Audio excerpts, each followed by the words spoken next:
Hi, welcome to We Can Access.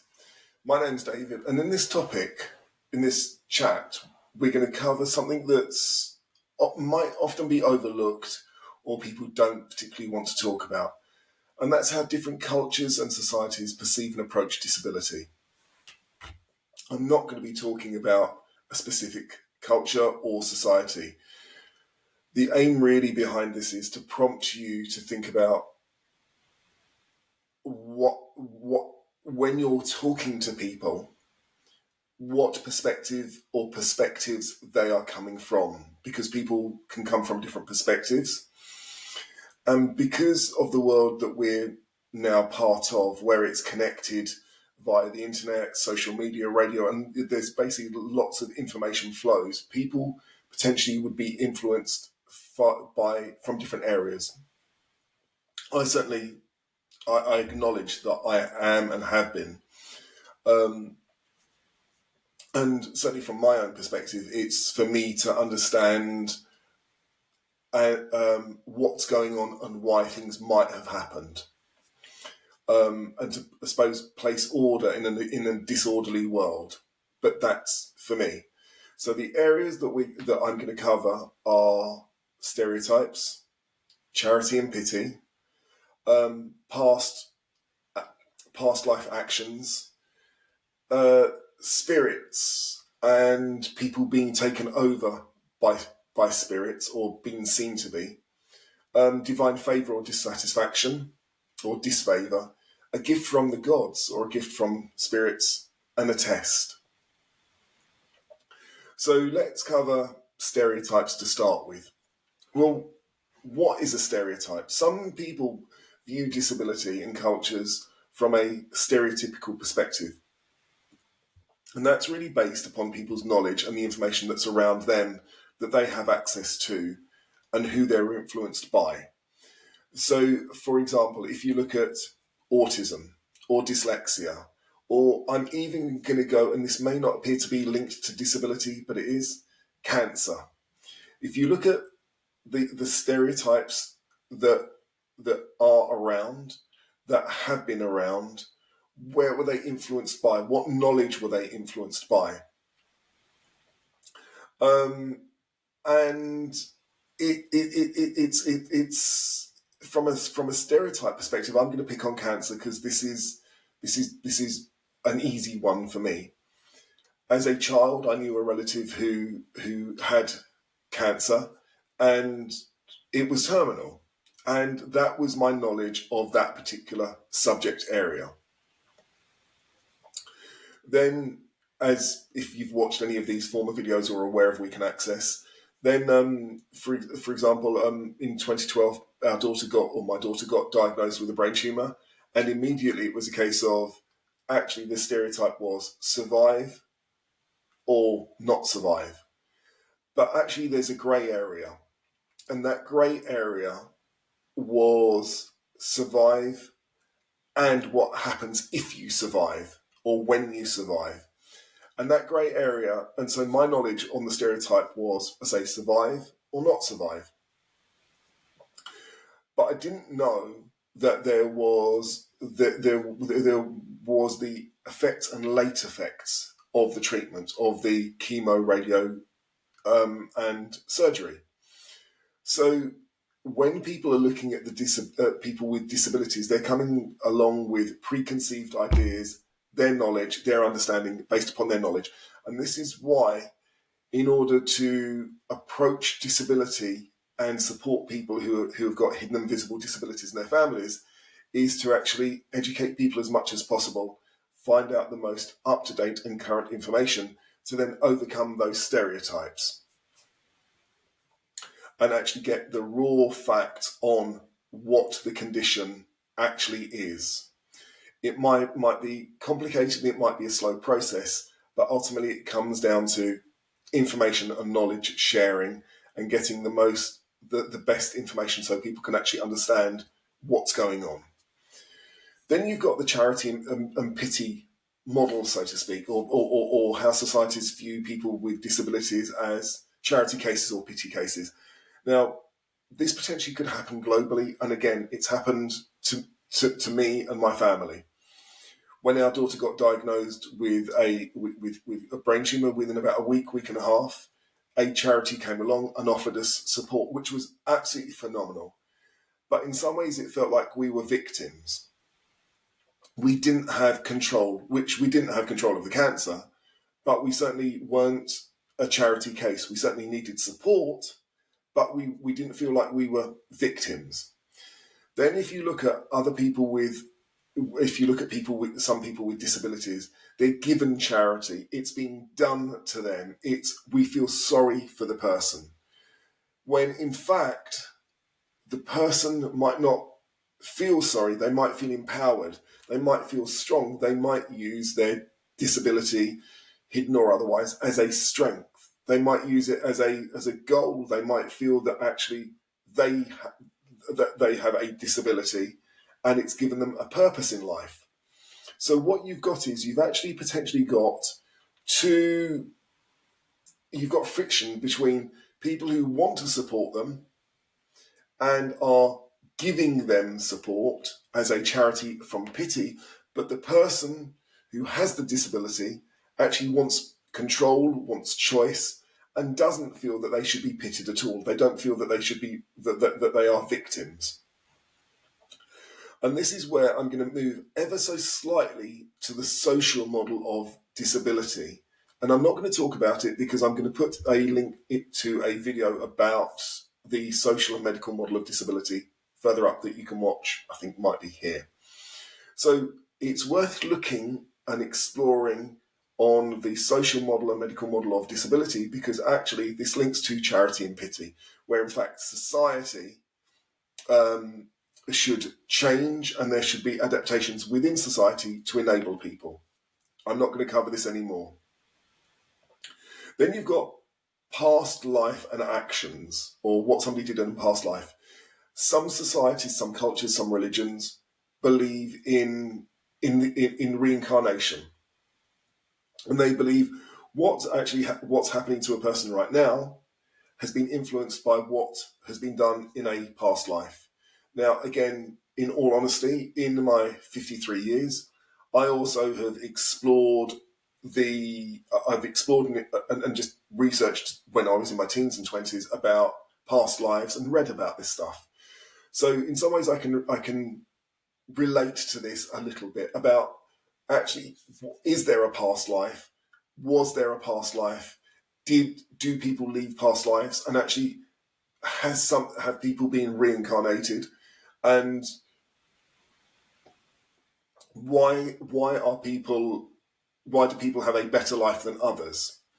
And could it be, in some cultures, that they say that actually the reason why some people have got a much better life is because they were good in a former life, and these are their rewards.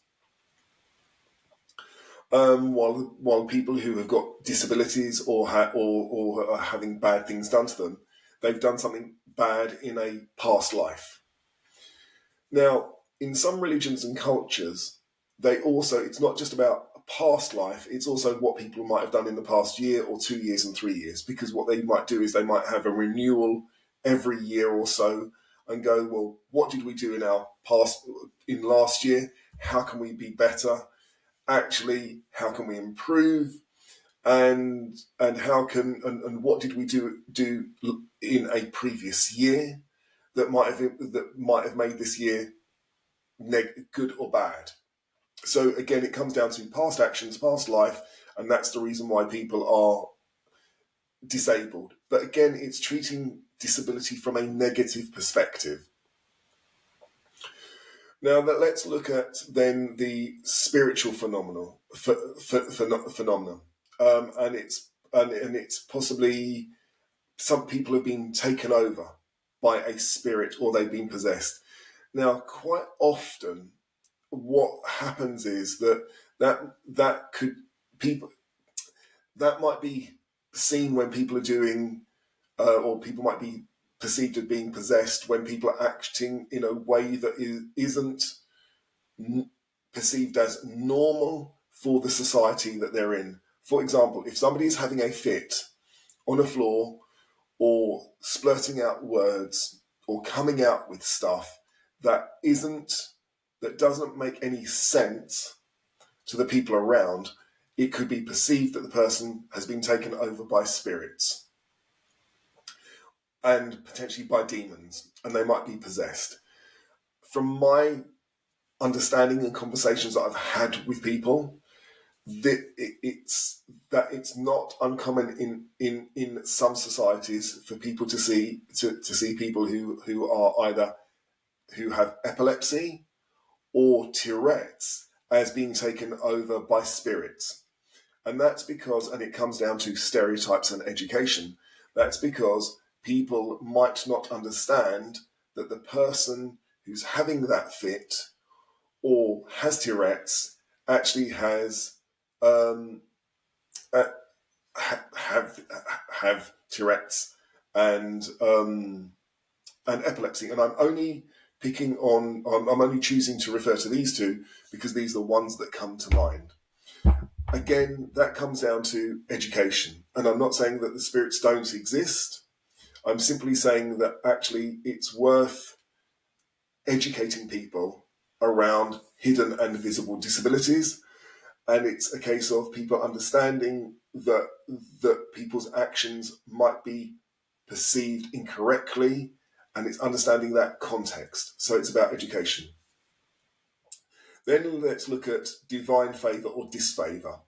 This comes down to, again, it links to past actions and life. So in other words, if somebody is disabled or has a disability, actually it could be that they've insulted the gods or the spirits or something else, and actually the reason why they have a disability and perceived to be bad things are happening to them is because they've done something wrong to insult the gods or the spirits. Again, this is where it links to actually you need to explore the social model of disability, when in fact society needs to change and create environments, both social, emotional, and physical, which then enable people with hidden and visible disabilities to maximize their potential.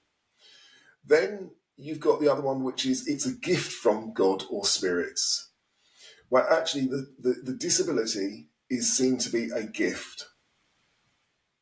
And the person with that disability has got magical powers. Now, one thing comes to mind, which is albinoism, and I'm sorry if I mispronounce that. I remember having conversations with a gentleman called Jacob Pele in Nigeria, who's albino and has or had the Albino Foundation.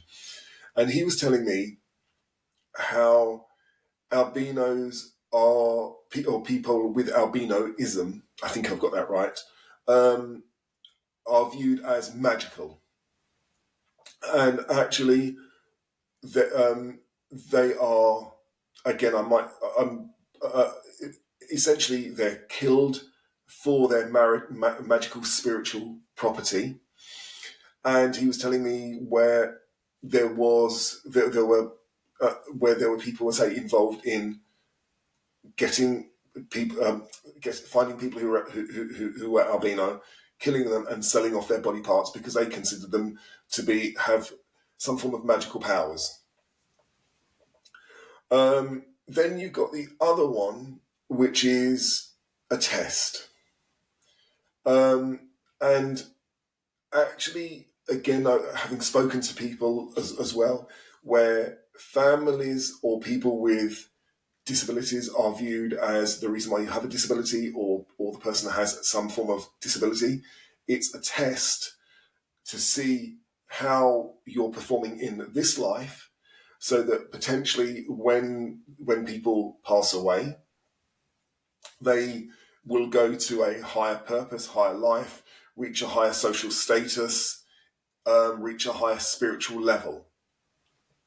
So therefore, what they're doing is they're actually being judged in this life now, and they're being tested, and all of the trials and tribulations that people have to face with and the challenges around disability and trying to engage with the system.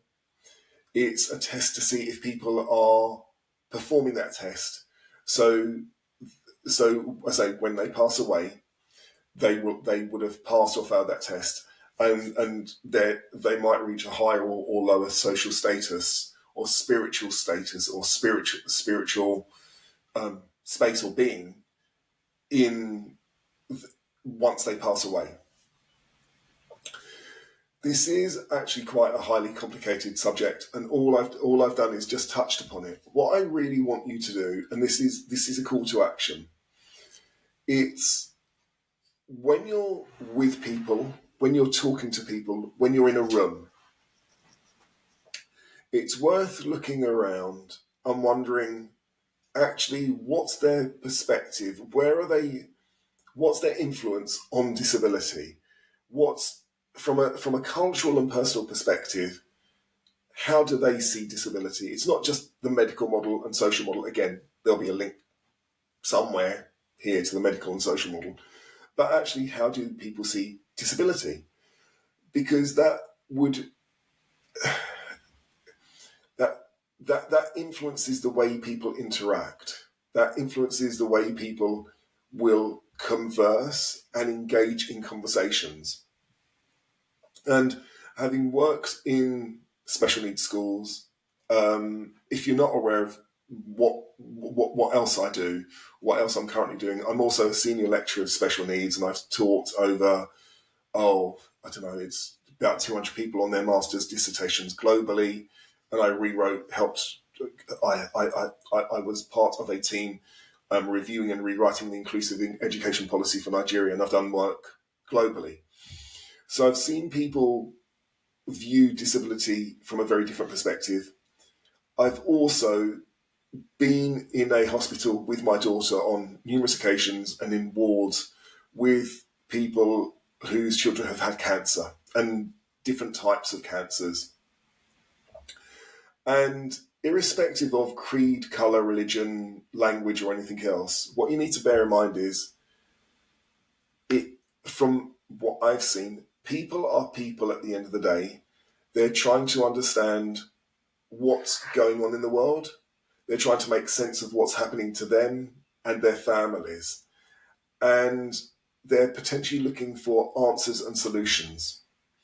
So it's not for me to judge what people's belief systems are and where they come from. It's more I think that one of the takeaways is actually understanding where people are coming from, understanding their perspectives, respecting their perspectives, and actually educating people about stereotypes and giving people as much information about the hidden and visible disabilities and the challenges so that people can make sense of it themselves and then empower them to take action. I'd really love to hear in the comments what people's perspectives are on disability, if I've missed anything, because this is one subject area that people really don't talk about, and it's hidden in the shadows. And I think actually if people talk about it far more, or engage in these conversations far more, the world will be a far better, stronger, and educated place. And we as a community can actually make the world far more accessible for everybody and basically just a happier place for all. Thank you so much for your time. And I look forward to your comments.